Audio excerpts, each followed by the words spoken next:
Welcome back to Horrifically Well Read, Bled, and Said. Today we have the author of the wonderful Such a Pretty Smile and upcoming Dark Sisters, one of the best books of the year, in my opinion. Welcome, Kristi Demeester.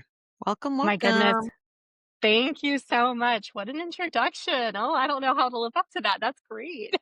Oh, you will, don't worry.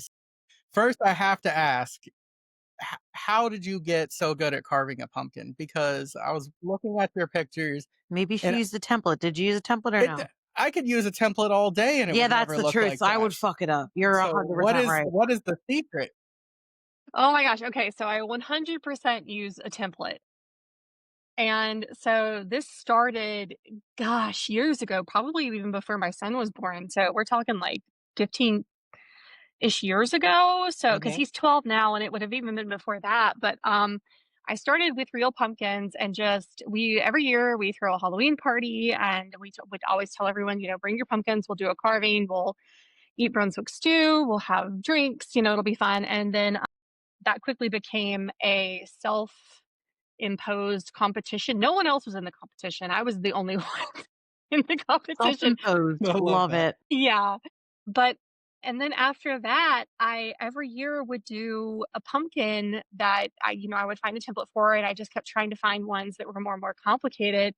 And then probably this was probably during the pandemic, because that was the point in time when, it was like I have a lot of time on my hands, and I have always wanted to do a bunch of pumpkins for Halloween, but I thought to myself, it doesn't seem very economical to buy a bunch of real pumpkins and then have them just rot.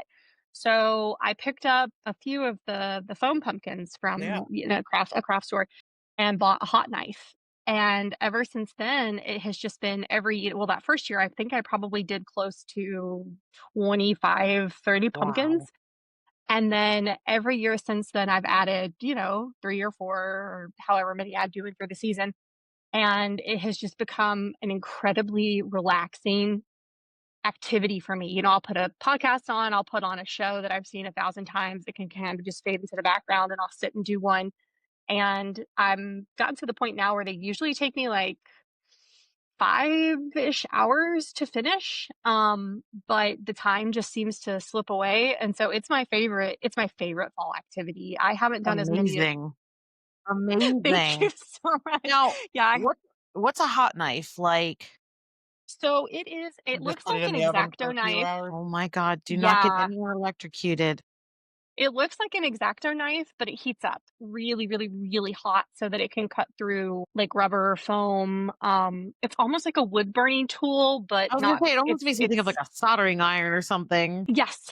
Yes, very similar, but there's an actual literal razor blade on the end of it so Wow. that you can cut through things, and I've had a couple burns, I I've was just gonna never. say, and have you had any accidents? Okay. Yeah, thankfully, I have not ever really done anything terrible, but I've had a couple of close calls where, you're breathing real heavy and being like, "I could have just absolutely severed my severed an Yeah. artery." Thankfully, I didn't, so, yeah, it's Good Lord. How likely is it that we will hear of a hot knife in a future work, or did I have you used it before in a short story or something that I didn't read yet? You have given me the greatest idea ever. There you go. I've Nice never kill with that. really Love thought about that. it. Yeah. Oh That's man, that seems fantastic. clean. It's like it Yeah. maybe cauterizes, not a lot of Now, blood. yeah. Like you could easily Yeah. like kill, open an artery, then burn it, tie it up, and do a whole torture Oh, thing. that is sick. I like that. Just keep going. No, wait, See, I don't and want to skip I over the go to Brunswick stew eyeball. here. Yeah, Okay, I know. We need to go back to the Brunswick stew. because I've only had Brunswick Mm, stew one time at a restaurant. It's that one out there by Olive Garden, that like smoky bones. Oh, okay. But it was delicious. It's okay, almost like yeah. a chili, but not really, right? Yes. But my husband and I affectionately call it ketchup soup Cool. Fair enough. It's I delicious. am here for that. It's because really good. it's really, really, really, really good. But what is so shocking when you start to look at the recipes, a number of the recipes for it is an obscene amount of ketchup that goes into a Brunswick stew. And It's very much it's like if you were making a vegetable stew, but you substitute what you would normally put in it. I think it's, like, normally like a beef, but you substitute it for, like a smoked pork and a smoked chicken. And, corn and, there's butter beans or lima beans, depending on your preference in there, and stewed tomatoes, and, there's, chicken broth in there and whatnot, but and I'm not joking, the recipe that I use now, I make a massive batch just because when my family comes over for the party, they are eating a lot of it, but I put an entire 24-ounce bottle of ketchup in it. Yes. So it really is ketchup stew, So it's like when I get a large fries at McDonald's, it's pretty the much. same amount of ketchup. Perfect, yeah. He really does use an obscene amount. Uh, But I had this one coworker who loved barbecue sauce to that level that every time we go out and he'd get like chicken tenders, he'd be like, "Can you bring me like barbecue sauce like a lot?" And I'm like like a soup size bowl, like but the smaller one, like the cups, like yeah. one of those large saucers that you put like corn or green beans in. And he would Yes. eat all of it. Oh my It gosh. was like Like a pint, barbecue sauce right? Like with a the like a chicken pint nugget, size. had a chicken nugget. A pint of Oh my barbecue sauce. Yeah, I so I love that. bought him a gallon of gosh. barbecue sauce for his birthday that year of like, the one That's from very thoughtful Orville. of you. He was like, "This is the best." Yeah. I'm sure you got a I line love on down that. the block for that Brunswick stew and pumpkin carving, Hell and, like, that yeah. sounds like a good time for sure. Yeah, we make a whole night of it. Yeah, I'll put together like apple cider mimosas. I'll buy just, cheap prosecco and some apple cider. We'll throw that God, together and where have are a you great time. located, Christy? Come on down. No, I'm just outside of Atlanta, Georgia. Well, I that's tell not too everybody far. Look, it's like an $80 flight is Yeah. easy. We're in I should know or this. just like an hour north of Baltimore. Yeah. We're right Um, over the PA line. Yeah. so it's easy to go to BWI, but I was in Atlanta and we went to the Callaway Gardens. Hmm. They're awesome. Yes. And did you guys get to go to the butterfly exhibit? Was it the time of year that they were out or No, no? no, it was full. It was the very end, beginning of September. But I did the Gotcha. nighttime corn maze, and I'll never do a daytime corn maze ever again. It's so much more fun at night. Yes, I've never gone down to Callaway for the fall activities, but I've heard that it's been phenomenal, and I've heard that corn maze is great. Yeah, well, it's like immediately really no sweating, and you don't really Yes. mind getting lost I'm because down for not sweating and they played 'cause like really good creepy music. It uh, was really fun. Highly That's recommend if you're in the perfect. area. yeah, she That's ditched me for that Callaway trip. is a great yeah, Callaway is a great spot of, and that's a tendency because it's one of those drives for me where it's just long enough to be like, do I really want it's like 2 hours. Do I really Yeah, wanna go because of down there? Atlanta traffic, right? You're only like Oh probably 20 gosh. miles away. That's exactly right. I mean, the running joke in Atlanta is 2 hours away from Atlanta. Of anywhere that you're trying to get in the city, it's gonna take you, an hour and a half to 2 hours. But, yeah, Callaway, like, we've always gone in the spring when they do and the butterflies come out, and then they do a huge butterfly exhibit, and then Oh when my God. the azaleas are blooming, and that is just Holy say unbelievable. less. Yeah, Well, it looked it's like they had this beautiful. huge pond that you could like jump in and stuff like too with like the one of Yes. those like rafts that like which ones where you like jump people off them, they go flying into Oh, the yeah. water. Oh, Yeah. yes, they absolutely what do they call those things? They call it, like, the blob or something. Yeah. And yeah, they absolutely have one of those. I have never been brave enough to do that, and I'll because I'll pass. I always start to think about even though I know that it's not even remotely the same, that one Stephen King story, oh god, The Raft, thank you. Yeah, the creep show too. Oh, and I just get vibes of that happening. Yeah, I was like, I So, hope that you're and about to say that because that's immediately what I thought of too. yeah, yeah. Exactly. Yeah, we have too many bodies of water here in Georgia that are creepy. Like we have Lake Lanier, and that's probably I'm close to Lake Altoona. That's only like a 20-minute drive, but you want a Mhm. really big lake. Everybody always goes up to Lake Lanier, but Lake Lanier is a man-made lake, and they buried a city underneath it, and so everything is still down there. And so there's churches and houses, and so Insane. they flooded it. Yeah. And there are so many stories that would be haunted, and there are so many deaths out there every year that everyone's like, "Don't go to." It's a running thing in Georgia. Like, you don't go to Lake Lanier. Lake Lanier is cursed. Like, Oh, you don't go. Don't what get is in the it? water. The Stephen Graham Jones, right? The Indian Lake, the Drown Town down Yes, there, it's like, that's crazy. absolutely. Yeah, and there I've been up there, and it's weird vibes. It's one of those weird spots. And it's, when you look into the history of those places, it's always like a low income, usually people of color town that they're just like, "Get out, we're making a lake," you That's know? exactly right. You know, That's we're making a exactly right. no, I'm not joking. It's just like, yeah. That's 100% exactly what happened, and so it was, too bad if you don't wanna move, we're coming through anyway, so yeah, mhm. Eh, So let's hear about your history with horror because we always like to ask. have you always been a Sure. horror fan? Is it new? What kind of horror fan are you? I've had a really interesting relationship with horror because it's like I started really young, and then I went away from it, and then I came back, and it was my my upbringing, and this is something I've talked about in the past, of I grew up fundamentalist Pentecostal, Oh, and so yeah, Yeah, I'm just everyone's taking a reaction moment is to process that because, yeah. that's intense. yeah, everyone's reaction is very similar, where it was it's very rigid, it's very, You're really you good don't at watch twirling television. flags. That's what I'm hearing. Right, yeah, there's no TV, and there's no movies, and, there's no secular music, and the women, you weren't allowed to wear pants, and you had to wear skirts, and you couldn't wear makeup, and you couldn't cut or dye your hair, and everything was very within these walls of, if you do these things, you're going to hell, and it was very fear-based, and Mm. so but before that, we were in a very normal kind of secular world. Like, my mom didn't grow up in a religion like that. My dad didn't grow up in a religion like that. And so my very first crush ever was Chris Sarandon in the original Fright Night in his vampire form. And I mean, I then don't the blame second you, crush, you he was know? so God almighty. And then it was Beetlejuice. It was Michael Keaton as Beetlejuice. And it was like, what's wrong Okay. with this 4-year-old girl? She's attracted to these things. But then we went into the church, and all of those things were very off limits. Now, that's not to say, I mean, like, I grew up in the era of Friday the 13th, and, Jason was around, and Michael Myers was around, and Freddy Krueger was big.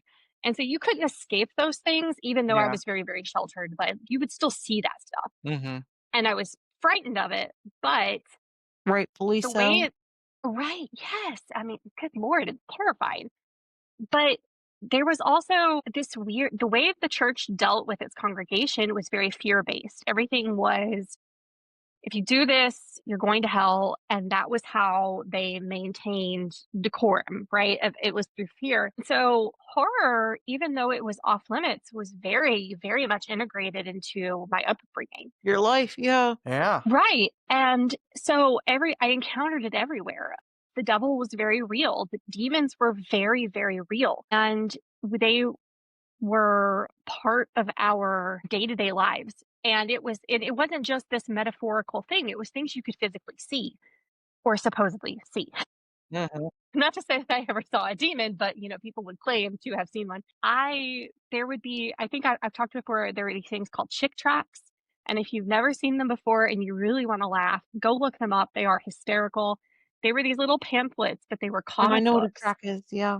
Oh, they're so good, Yeah. and they were all the ways you I could think go I'm to hell, realizing I'm right? And, like, how Pentecost to or not Pentecostal, but I'm whatever the first Fundamentalist. yeah, Yeah. something because so much of what you're saying, I'm, like, Yeah. peeking over here a little bit like, okay, alright, go on." Yeah, So, Okay, like, yeah, okay, checking okay. boxes, like, I know I this. actually felt like I was lesser of a Christian because I didn't have all those things. I wasn't a real one, right? Because I wasn't out passing out tracts Oh, and yeah.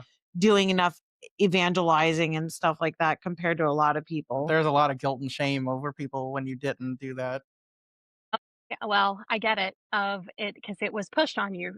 Like you Mhm. said, if it was that guilt and that shame that, "Oh, you're not doing enough," which is absolutely ridiculous, but I mean, those tracks were scary. They had full-on depictions of hell, they had full-on depictions of the devil and, like, what would happen to you if you went Mhm. to hell. My church, very similar to what you see in Dark Sisters, was a megachurch, Mm. and they had money. They had a lot of money, Mhm. and they would put on productions every year, at Easter, or really any chance that they could, that were have you got I think I've talked about this with other people before too, but have y'all ever seen those churches? I mean, this is now, and they're on YouTube, and you see them in the news where every year at Well, Easter, I they, like, remember rip the off. Hell House document like, the actual documentary, right? Like, where they would do the, like, haunted houses with all Yes, exactly, yeah. like, things like that, and then even the churches that do, like, well, they won't they'll slightly change whatever the big Broadway show is for that Oh, year. yes, it's so horrifying, Oh, I yes. hate that. Like when they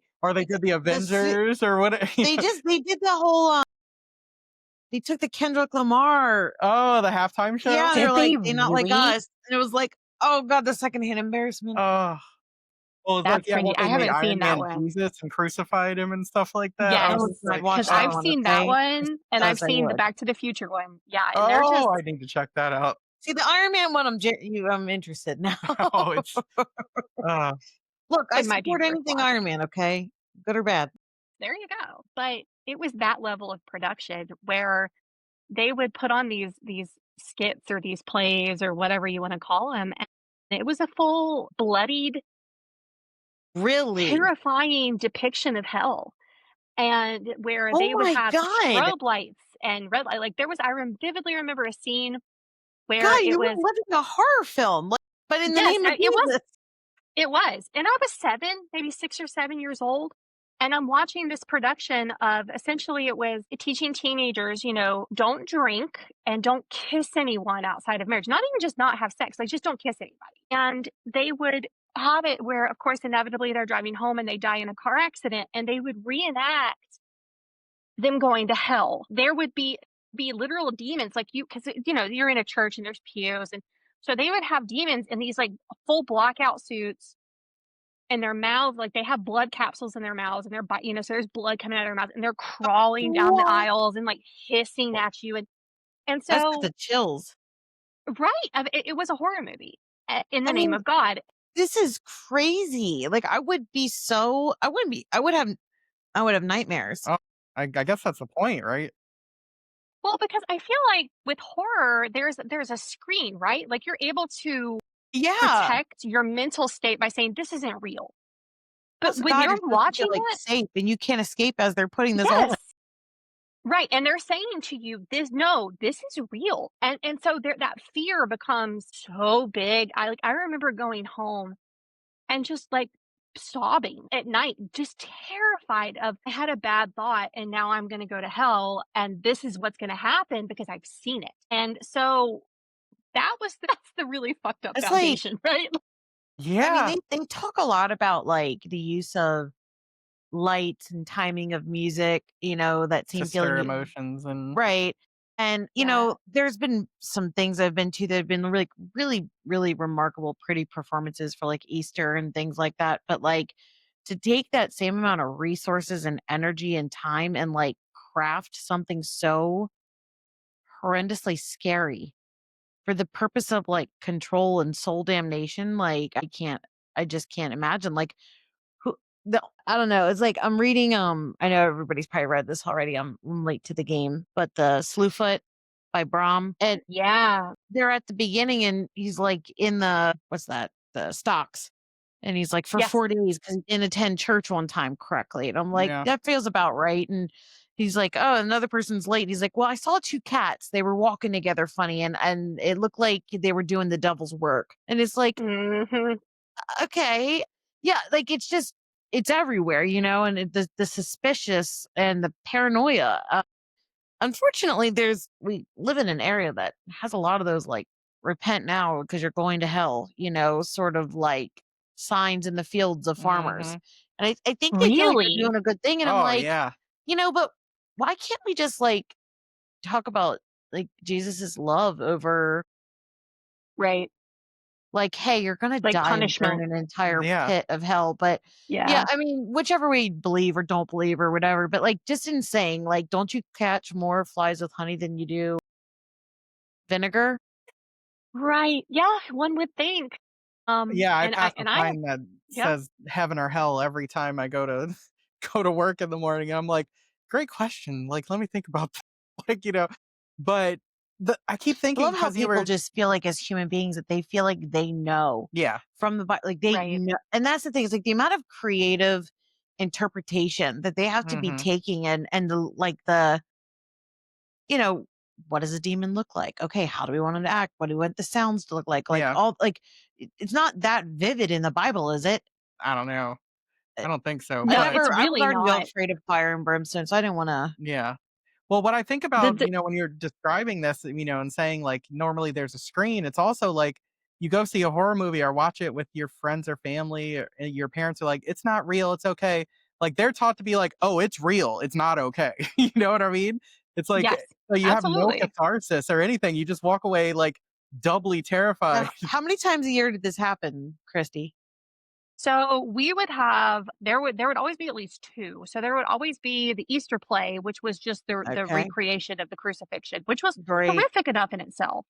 And great. then there would always in this late summer, like right around back to school time, they would do an original skit Wow. that I don't even know how I don't know if it was that they were able to access some kind of Christian repository of scripts, I don't know, or if somebody wrote it or what, but, that one would change, and actually, they did one several times that I remember vividly, specifically for high school kids, and but then they would change it up as well, and so it was at least 2, and sometimes there would be an extra one thrown in just because, and that may have been for more, like, Sunday schoolish kind of stuff, Wow. but, Let's start Somebody them I mean, young. somebody was yeah, caught kissing behind the church, so they needed to put on a new Burn the little yeah, Sunday school brains early. It feels like it's like the whole concept between or behind like Elf on the Shelf of like he's watching and reporting things to Santa is watching. like the way that your plays or the things where it's like, I want this to be so terrible that you think about this all the time. Like, you're just Yeah. always, Always afraid. That was 100% it of I still to this day of, and which is weird because like I Jesus is supposed to bring like a feeling of like peace and like comfort and joy. love and Yeah, comfort and safety. Like, so they just completely turned the whole religion destroy it. around.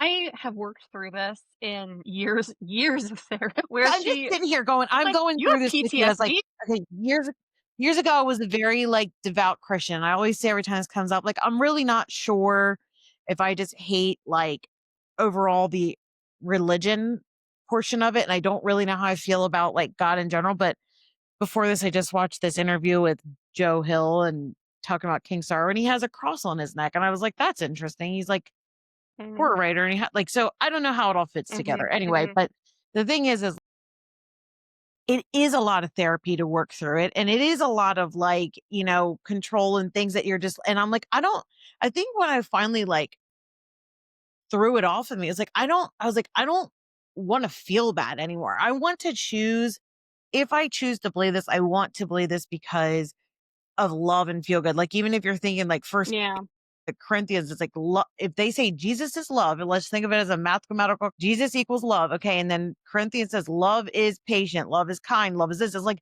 love is not this mhm, fear that they were showing here. So it's like, right. why am I being harassed with this? But I always felt like I was. Yeah, and anytime I start to talk about this, I always feel a little bit bad because I wanna stress the point of I'm not shitting on organized religion, of that I think that anybody should have the freedom and the ability to choose to believe and worship slash behave however they choose is right for them. I am just coming from a place where it was weaponized, and That's Mhm. what it I'm saying. was Yeah, that's yeah, the difference because there's lots of places that are doing things well and it's a comfort and a love to a lot of people and that's awesome.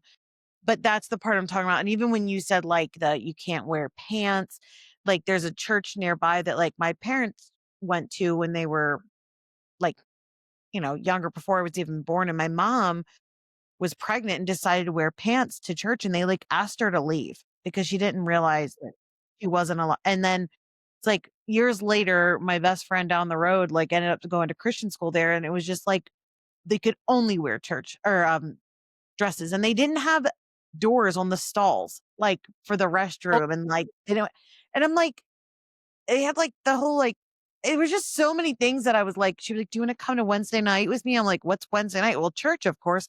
And I'm like, "Why? Why Wednesday?" But like it is. Like if you're into Mhm. that like mode, it's like that's just what you do. 100%. And because that was the thing is for much as as much as there was parts of me that feared it and acknowledged a lot of the hypocrisy, because I mean, the thing is that like, yeah, you're a kid, but I think even children are incredibly savvy. Mhm. Children very quickly recognize hypocrisy, you know, that idea of do as I say, not as I do, that moment where your mom or your dad tells you like, oh, don't do that. And you're like, but you do that, you know, and I think kids are a lot more emotionally aware than I think a lot of adults give them credit for. And so there was the part of me that really did see like, this doesn't, something about this isn't off. But then there was the part of me that deeply, deeply, deeply believed and wanted very Because it's like, much what if, to, yeah, right? because What it if was I'm my wrong? life. Yeah. Yes. What if I'm wrong? And that was terrifying. And because that was the thing is it wasn't just, oh, you don't believe and something happens and that's the end of you. It's you don't believe and terrible things will happen to you. You're going to suffer eternally. And that what a horrifying concept because it's physicalized as pain. And that's scary for a kid to think, you know, Yeah. you're going to be in physical pain. Yeah. It feels like some of the worst movie scenes that I'm thinking of are like performed like Hmm. in, yeah. And like, it's Like you're like, going to be an audition for the rest of your life, yeah. Yeah.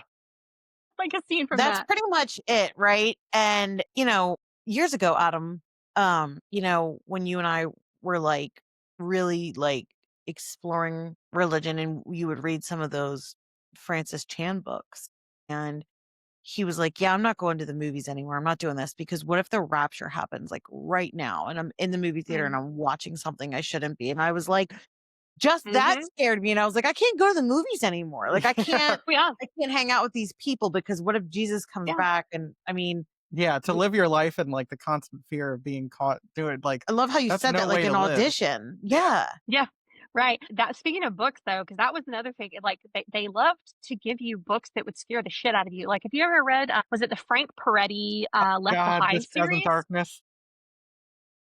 Gosh, like, terrifying. Yes. The Oath, like, I remember it, yeah, Yeah, those were books because my family went through a fairly short, extremely religious, like, section, and, like, I was already deeply a horror fan at that point, and my dad was like, "Why don't you try these?" And I was like, "Because they right. look like they suck," you know, They have so, very like, horror-ish covers too, they like, it was like, yeah, "Ah, they're very come this pulpy, way." yep. Ah. They did a good job, and it's very funny because it's like it was similar to the music where it's like they're trying to look like secular artists. The music is like Yeah, 5 years late, but they're trying, yeah. and it was just the DC same Talk? thing. Sure. God, yeah, definitely.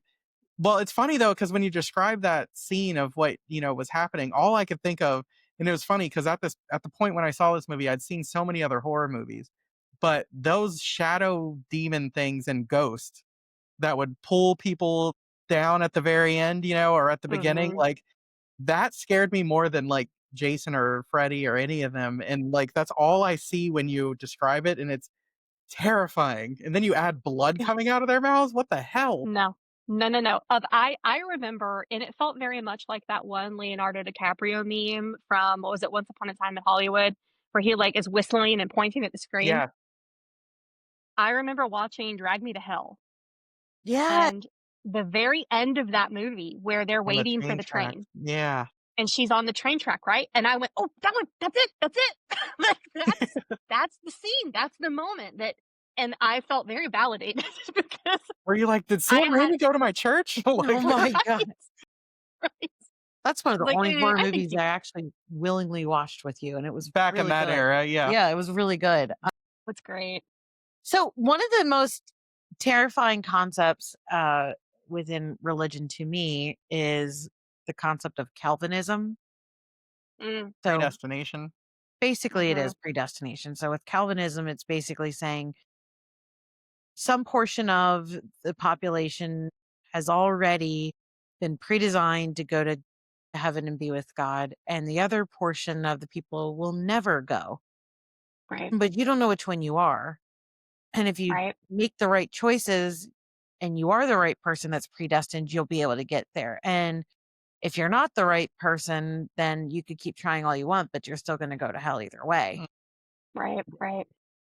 That scares the absolute fuck out of me. It always does. And I'm like, so you're saying that these lives, these human lives that feel like just like me, but they aren't me, that they're walking around and living their life as just like fucking pawns for me to Mm, decide if I'm going to execute my free will to avoid temptation and sin so I can go to heaven? right, yeah. It's I Like, it's have like their grappled. lives are Yeah. pointless and meaningless. Like, Adam, you're looking at me like, "What are you talking about?" And I'm No, like, no. it's like they think their lives are worth something, but in reality, they're not, because if they're not predestined to go there, they're just here as characters and actors, like, almost like it's a Truman Show of your own life, and but are Mhm. you gonna go to heaven? Right. Well, the way they Yeah. always played it is that you're predestined, but you know you're predestined if you do all of these things, because you only predestined people will do these. So it's just another, like, huge control, It's thing. awful. I'm sorry, but to So me, Right. that one is like, you're marked, but you don't know you're marked, but you could Yeah. be marked the other way too, and it's like, "Oh my a lot god." of what's it Yeah. like, there's a lot of racism and, like, genetic kind of stuff involved in Because that, where if that you're was part of the always family, yeah. that was always in the back of my mind every time I've ever, because I taught high school for a long time, and, we would talk I didn't teach history, but I taught English, and so we would talk about Calvinism. Particularly, we would always read, like, Sinners in the Hands of an Angry God, because we would always have to talk about the Puritan era before you read The Mhm, Crucible, and it very much felt like a psyop in some mhm, capacity, in the way of, it's like, we're gonna take this as a way to get people used to elitism, mm, Wow. and My god. and and so that way they think they're not even they're just not worthy, period, and then mhm, they're just going to now swallow the idea of upper of like, not necessarily a caste system, but I mean, isn't it kind of what that is? And so that was always, and I remember having conversations with my students about that, of going, I don't know if the people who, because you think about the people who were preaching the predestination, right? They were wealthy, yep, because at My the god. time, the ministers, particularly in your Puritan towns, they were wealthy. They would mhm, like to pretend that they weren't, but they were. And and I think about the crucible, and, like, the golden candlesticks that were on the altar, and that was the whole reason why there was dissension within the congregation, because he was all about the money, and the mhm, congregation wasn't. And so it was predestination also has always scared me, though, because it's that same idea of, why am I working so hard to, if I'm just going to get nothing? And the story that I would always pair up when I was going through that unit with kids was, Flannery O'Connor's A Good Man Is Hard to Find, because the God, misfit in that story mm, specifically points that hypocrisy out, mhm, where he says, like, Jesus is the one who fucked all this up. mhm, He was the one who came down and said, if you just do good, if you just be good, then you'll have all your sins absolved and you'll have salvation. He says, but what we as humans have done is we have taken the word good and we have transmuted it and we've made it rotten. mm, Of this idea of goodness is now related to whiteness, it's related to money. And Wow. that's how we're Wow. perceiving salvation and faith. And the reality of it is that it doesn't matter, because I can be good in your eyes.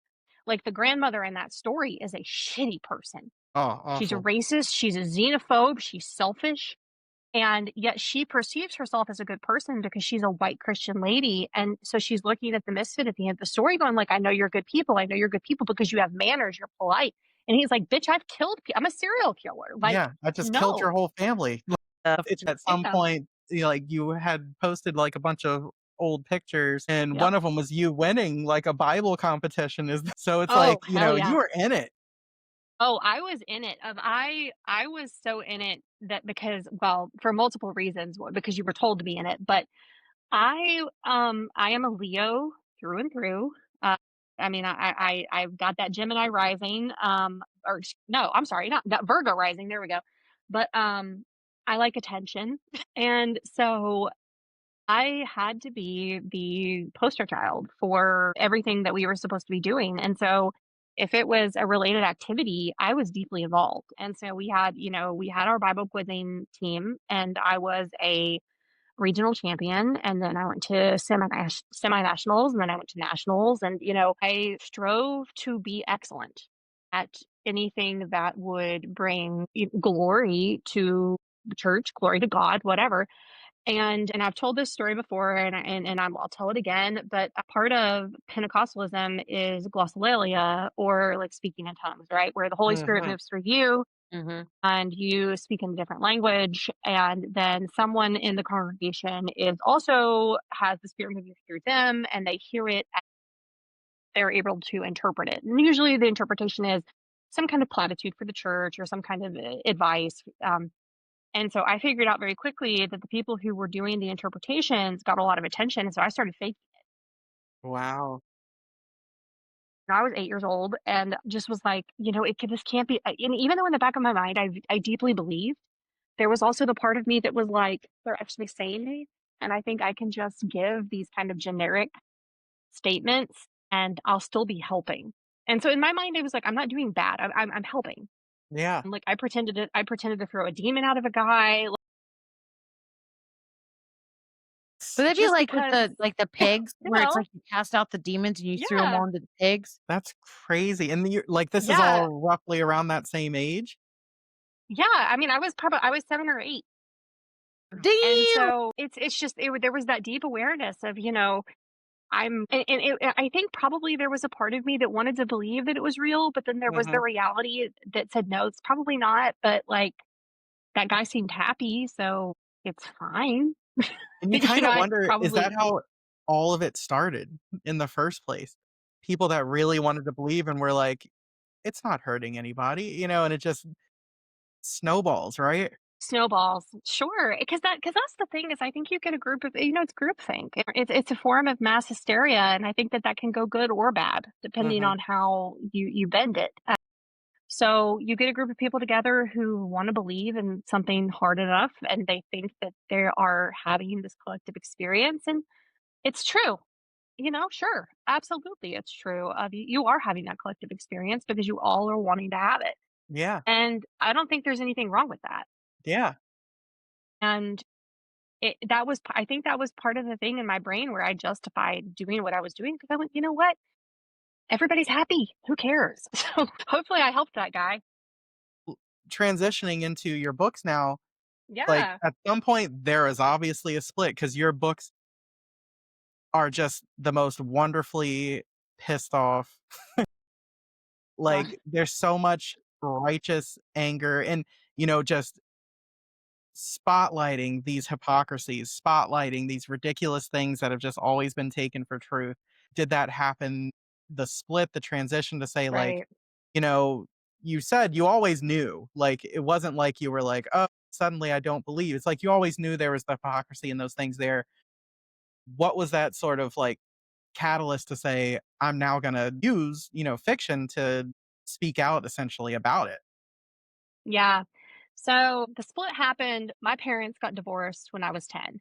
And I kind of got catapulted from this world that I had always known into a very different world. So I went from this fundamentalist religion where I went to the church's school and it was my life. And Mhm. then all of a sudden I got taken out of that completely. One, because the church kind of kicked us out because you weren't supposed to get divorced and they said like Right. you and your kids have to go somewhere else now. And so we You were still dirty, in a you church. filthy sinners. Right, you absolute skank. But It's like, and first you have your baptism certificate, and then you have your dirty skank, Yeah. yeah, exit. yeah. Yeah. You just get that on a t-shirt and you can wear that the rest of your life. It's Because your like the it's parents like don't the like each Scarlet other, A. now you suck, right? Yeah, now you suffer because you're their filthy offspring. Ugh. And so my mom got remarried very quickly, and I had like absolute whiplash of Mm. going from this is my day-to-day life, these are the things that are not allowed, you can't do this, and to all of a sudden it's like, okay, well, you can do these things. You're allowed to wear pants, you can wear makeup, you can cut your hair, you can watch TV, but like the purity thing was still really important. You still got to go to church. And so it was really disconcerting because I also started public middle school, and public middle school is bad enough on its own. And here I come, this weird girl who has never cut her hair, who was still wearing those long ass denim skirts, who No, had never seen a computer before in her life. no. And all of a sudden it's like, "Oh, here, just do these things now." And now you have to adjust as you're also grappling with shit. Even though I wanna do all these things, like, wearing jeans is super fun, and, like, I get to wear makeup, and that's cool, and, like, I finally get to watch TV, but also am I still gonna go to hell? Yeah, So because, like, if I'm hearing you right, it's just like, "Hey, just kidding. Your mom and I, our marriage couldn't exist. So now remember all those death plays and going Yeah, to hell? Like, yeah, don't worry about it." those things are true. don't Some worry of about it it, is, some of it is, but not all but of it. yeah, exactly. And it's Right, and so I'm sure for you, it's and like, so "Oh, wait, which parts like, is this part still" oh, it's horrible. right, like, what can I do? What am I Yeah. so it took me a really long time to even figure out, what do I like? Like, what do I actually like that's in my life? And so I found, as most 12-year-old girls, 13-year-old girls do around that time, you find Anne Rice and you read Yes. Interview with the Vampire, and then you're like, "Ooh, sexy vampires. I like Yeah. this." Yeah. I that was probably my first like, "Oh, I like horror." And then also my mom had found, who became my stepdad. My stepdad was super into horror and he wanted his new stepkids to like him. So what did he do? He let us do whatever the hell we wanted. Yeah. And Good man. so it was, "Oh, y'all wanna go to Blockbuster? Oh, you've never seen any of the Freddy Krueger movies? Do you wanna watch the Freddy Krueger movies and eat as many Doritos as you can? Let's fucking go." I mean, I And wanna do that right now, so right, like, right now, it was all of a sudden thrust into this thing that I had always had, like, a weird fascination with because on the one hand, I'm told you're not allowed to look at it, but it was so prevalent in my life, and now I'm like, "Oh, I can have it." And then it was the floodgates opened, and it was like, "This is the only thing that I want. This is the Mm, only" because it scratched an itch in me of, "You've never been allowed to have this, and now you can unapologetically like it." And I mm, think that that rebellion became such a need that I was just pouring everything I could into it because that was the ultimate rebellion of this was the thing like this horror movies were the gateway to hell. And all of a sudden I'm like, you can have it. And I went, I want all of it. Give mm, me all of it because it verifies that it was never real, that it was never a thing. wow. And that felt good in the moment. So I think that that was the kickoff, that was the jumpstart of the love affair. And then I didn't start writing until I was in my 30s, so late. I was a reader. I was super into science. I really thought for a long time I was going to be a coroner, but I couldn't do chemistry. So that pre med career like tanked my second year of college. Wow. Um, and then I became a teacher because I was like, well, I like reading. I don't really know what I want to do with my life. It took a long time to get to the writing, but horror had always been like the thing that held my hand. And when I mm. started writing in my master's program, you didn't do genre. The genre was like, oh, you're trashy. Like, you should write literary. And so I didn't really start playing with it until after I came out of my master's program. And then it was like, oh, I'm home. Like, I found, oh, this is, you dumbass. Like, this is what you should have always been doing and and and then it was just short stories for a really long time. Yeah. And then it progressed from there. But yeah, it felt like a homecoming, like, oh, this is what I should have always done my whole life. I love how you described, like, just this fest of or feast of just, like, you know, my friend was so controlled when she was younger as to be like, you can for sugar, it was like, "You may have a stick of gum or you may have, Right. like, an apple," and so, like, when she would come to my house shout out Jenny, what's up? Just gorge. She would be like Hey, she would Jenny. take all Yeah. the hot chocolate packets and, like, she didn't need any milk. She would just rip them open and just take them into her mouth. She mainline hot chocolate. She did. It was like chocolate pixie stick with the That's powder, exactly what like it was, and it was like, no one in my house we never really ate them. She just came and she'd be like, let me squirt some chocolate syrup into this packet here and just like, let it all just ooze. Like, and yeah, and she has this thing like then when she would go to her dad's house, she would joke around and say like the one time she ate so many because her dad didn't restrict anything. Mm, So Mhm. she ate so many lines of Oreos that she threw up black, like from the God. those are the and, kinda Ugh. lines I like to do right that's there, doing a line of Oreos. exactly. And, I like the word. and the thing is like that makes sense, like to me of hearing her stories of how it's like, there was no real balance. It went from famine, feast and Mhm. famine, right? That it's Yeah. like, might as well have at it, but then it turns out that like, it sounds like when Find you're the like, you happy finally, middle. where you said like, I've come home, like Mhm. it's always held my hand. I really like how you said that. Yeah, I wonder, like, when you started getting into, like, all the like, watching the movies and all that kinda stuff, did you have, like, a group of friends that you watch with, or was this something that was just like, I go and get it and I watch them and it's my thing? Right. Well, honestly, for a long time, if it was just me and my stepdad, because my younger brother was not into the spooky stuff, and my mom wasn't into spooky stuff either, and so it was kind of like a bonding thing between me and him. And then as I got older, it was the same thing. My friends would go with me, but didn't like it. And so it was more so like, "Oh, we're going to hang out." Like I remember Yeah. dragging my friends to go see Halloween H2O when it came out. Okay, I we're remember clearly the dragging same my age. so good. I remember it vividly dragging my best friend, Robin, to go see Queen of the Dam multiple times when it Yeah, came out. Even though that movie is so bad, but it it's is. so good. Oh, It it's is. so good. Me and my friend would just laugh at that scene when Lestat came back the first time, and he's just, like, singing to the goth metal, Yes, music, like, he just appears, like, harmonizing to the like, we yes, would just, like, and, like, laid rewind out it over that over and over speaker. again. It's it's it's a truly bad movie, but it's also really good.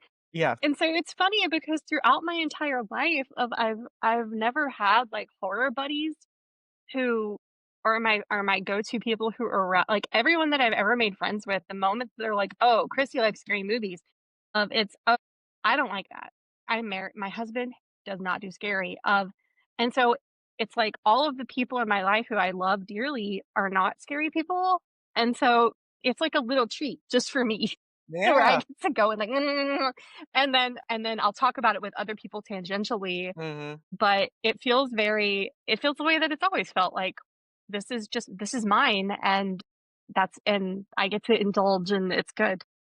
That's funny because yeah, Rebecca's the same way, she's very kind and will go see certain movies with me and things like that, but, like, a lot of times I will go by myself and it is a fun little break, and it's like, "Okay, I get to go see Mhm. my little horror movie," and then but we have a Italian exchange student with us this year, and it was funny because it was, late August or whatever, and she comes and, like, we're just talking, getting to know each other, and she's like, "Oh, I really love scary movies." And I was like, "You really love them?"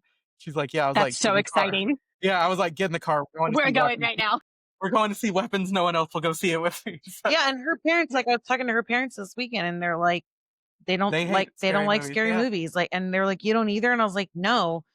And they're like, kinda like, "But you read horror." It's very different. Yeah, that's a very different Yeah. I think horror as a literary genre is so different than as a film genre in general. It very, very is very, very, very different. Yes, 100%, because I think that there is a prestige in some capacity, I think, to some horror, there's a prestige that's attached to it that isn't necessarily attached to a film. Right. But yeah, 'cause, like, I remember going to see Hereditary, and it was oh god, this was probably one of the, like, top Oh tier experiences of god, my entire life. no. Mhm. My Alex tried to my make me watch mother-in-law that, and I was like, oh, I cannot, it was I cannot." so perfect. It was It so is. perfect. Oof. My husband was out of town that night, and my mother-in-law texted me kind of last minute and asked, like, "Hey," and asked if my son could come over and actually stay the night over there. And I said, "Yeah, sure." And so I'm trying to figure out what do I want to go do. I was like, "Oh, let's go see what's in the movies." It was opening night for Hereditary, and I didn't anticipate this. Opening night. And so I went with very little knowledge about what it was about. I just know because I just in the world of streaming, you don't see as many things anymore Yeah, of like having awarenesses of things. trailers, yeah. And so I just went knowing that I had heard buzz about it. I have never had an experience like that in my life. Like, I walked out of that theater and I felt like I had had some kind of ritual done on I had to go to the 24-hour Kroger and walk around for an hour in the light because I went, "I can't go home to the dark by myself. I can't." Yeah. Wonderful. And it's so funny because that's such a divisive movie, but, like, when I watch I'll it, I'm like, "Why is this divisive? It's perfect." I have to tell you, I think it might be my number 1. And I've seen so many horror movies in my life, but Well, I you're have name dropping never had Audition, so obviously you've seen a lot. I've seen a lot. I've never had a movie affect me the way that that movie affected me. It just, man, it did a number on Yeah. me, and it still does. The fact that I'm still talking about it like this so many years, it just, it's I unreal. don't know if there's a more unnerving, disturbing final act in a movie than that one. Like Shocking, yeah, shocking, and over that and I over was again. so glad. Yes, I was so glad I didn't know anything about it. I was so glad that I saw it on opening night because I think it really would have changed things had I gone into it knowing anything at all. Mhm. And because you just really think it's going one way, and then it just goes a completely different direction, and just I can't say enough good I can't Yeah, say enough about and it. Toni Collette, like, the performance of the ages in a horror film in that movie. She should have gotten so many awards for that Yeah, film. I have never seen grief articulated as well on screen as I have been with her. It was phenomenal. yeah, absolutely. Yeah, definitely agree. I wanted to talk a little bit about Dark Sisters, December 7th, right? Yes, Okay. December 9th. 9th, okay, perfect. I knew it was, like, Mhm. right at the beginning. Um, Adam, you said you can't finish your 10 before the well, like, I wanna take, your like, top 10. top 10 pictures, and it's like, "Geez, why is this book gotta come out so late?" But no, it's perfect timing for it. So but, and I feel so like, I'm, like, waiting for this book to come out because I read it in the spring, and I'm In just April, like, for yeah. I was like, "Okay, guys, don't just there's a book coming out in December, and it's gonna fuck you up so good." And so but what I really love about this book, and there's a lot of books, and even Such a Pretty Smile has a dual timeline, and this one has a triple. And I think that that's something that we see a lot, but like what you do with it in this book is so different than like a Wayward or a Bewitching, and things like that. I think because it is telling one story essentially, and you don't know that until the end, which is just like hit me in the face, brilliant, like, the way that you do it, and I just like, each I love how each one made me pissed off in a different way too. Like, when you were putting this together, were you like, "Okay, here what situations really piss me off and I wanna write about," or like, how did this sort of story come about? Honestly, I think you nailed it. That's exactly what it was.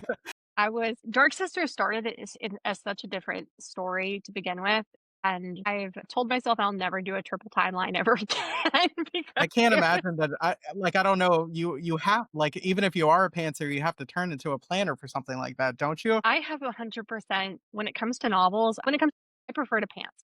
I don't like to plan. I like to just let things happen as they come. But honestly, when it comes to novels, I have to plan because Mhm. there's so many layers that happen that have to kind of get folded in together that if I don't see them as I'm writing them, I have to do so much editing on the back end that it would just take me 5 years to get a Yeah, book out. And so right. I have to plan it out. But those timelines, I initially, it was only 2. Mary's timeline came in very late, and she was originally not a character at all in the book. And What? then ironically, she ended up being my favorite character. Yeah, same. And, like, right? And she's great. I love her. I was like, "How are you never here? Where have you Yeah. been?" But it was one of those things where it took a lot of I think I filled 3, if not 4 notebooks where I would before I Wow. started writing a chapter, I would pre-write the chapter essentially like in shorthand. Like, okay, I'm not gonna put dialogue in yet. I'm That's not gonna cool. add a bunch of detail, but I just want to plot out exactly like, okay, this, and then so that way I know how everything is connecting. And what weirdly started to happen as I got further and further and further into the book, where there were these little moments that I had put in previously in chapters that had just kind of been throwaway characters or throwaway moments where I was like, oh, this doesn't mean anything. I'm just moving the plot along. And then all of a sudden, when I hit that chapter, like pages down, I went, shit, I can pull this back in. And now this So makes cool. sense. So, like, for instance, there's a character that shows up probably about halfway through the book in a scene with Camilla on retreat where there's a note that gets sneaked to Camilla. Yes. And she was just meant to be a throwaway character. And then later on in the book, Camilla's back on retreat and she has to figure it out. And I was stuck. I was like, God damn it. I don't know how to get her out of here. And then I went, my God, I already have a character here Yeah. who has helped before. And it just went, bloop. I was like, oh. And Wow. so it really did end up being this writing process of, excuse me, sorry, where I was able to thread things, but I had to do it really slowly Yeah. because yeah, that triplicate timeline of trying to figure out how everything fit together was difficult. Yeah, and it's definitely like one of those it starts from bad and goes to much, much, much worse than you ever think it's going to, you know what I mean?